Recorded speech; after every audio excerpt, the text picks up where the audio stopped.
जूते ही रखने हैं तो चाम के नहीं रखना, क्योंकि ये पशुओं को बेरहमी से मारा जाता है और उनसे काट कर ये चाम तैयार किया जाता है। पहले पुराने समय में जो चर्मकार यानी चमार जो जूते बनाते थे वो जीवित पशु को नहीं मारते थे। पशु मर जाते थे, उनकी खाल उतार करके अपनी मेहनत से उसको फिर जूता बनाने योग्य तैयार कर लेते थे।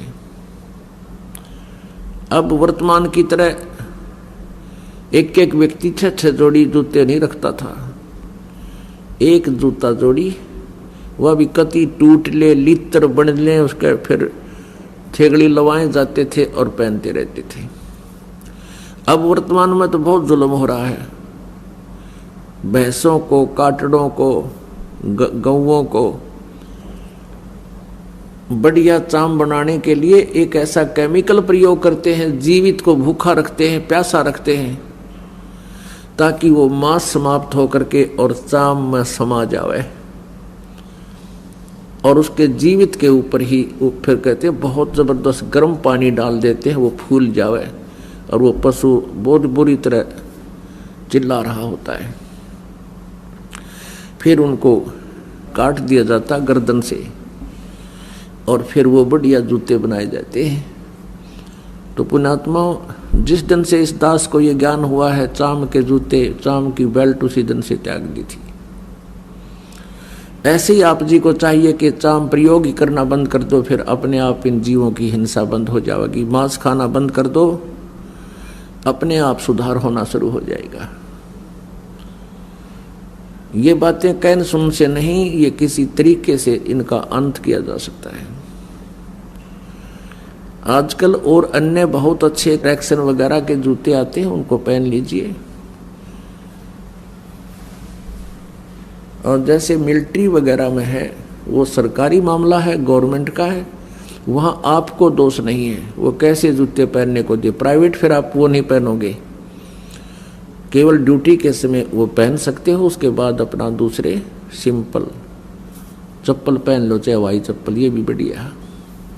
हमने अपने पापों के जो सोर्स हैं उनको खत्म करना है और जो पुण्य के सोर्स हैं उनको बढ़ाना है, तभी हम सुखी होंगे। तो यहाँ भक्तात्मा, तो उसने नाम लिया, नाम लेते हो ठीक हो गया।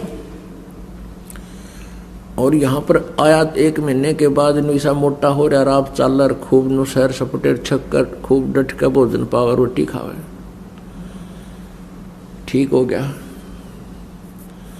1 वर्ष के बाद उसको फिर तकलीफ एज इट इज होगी और वो फिर रोने लगा, जी मुझे तकलीफ होगी। मैंने कहा, अभी क्या बात होगी, भगवान बदला नहीं, परमात्मा वही, ये दास वही। अब जिसने ठीक किया था आज कैसे बीमार हो सकता है? कोई कारण बना होगा, कोई गलती की होगी तूने। ना जी, कोई गलती नहीं करी।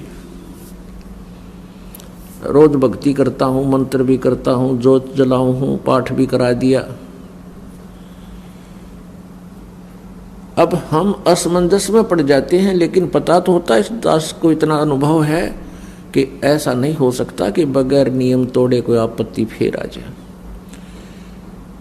फिर बगैर पूरा क्लियर हुए बिना दास भी ज्यादा दबाव नहीं देता, कह देता अच्छा भाई कोई बात नहीं, फिर सुनेगा भगवान। उसकी डेथ होगी। फिर उनके साथी जो और वहां नाम लिया था जिन्होंने, जिनको और अच्छा दृढ़ विश्वास हो गया था और उसकी क्रिया से वो परिचित थे कि ये जानबूझ कर मरा है, उसने वो जूतों की दुकान पर चाम के जूते बेचने बंद नहीं किए थे। और भी एक आध जो बताए उनके साथियों ने कि उसने मर्यादा को भी तोड़ दिया था, क्योंकि वो सुखी हो गया, परमात्मा ने सुन ली। जब तो हृदय से रोए था और सुख होते ये परमात्मा से कोसों दूर हो जाता है।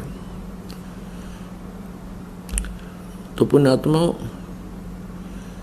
आपका यहाँ आने का उद्देश्य केवल संकट निवारण करना ही ना हो। देखो, वैसे तो दुखी इंसान भी यहाँ आ जाता है, उसके लिए वो दुख वरदान बन जाता है। क्योंकि वो दुख आपको भगवान से मिलाने में एक मीडिया का काम कर गया।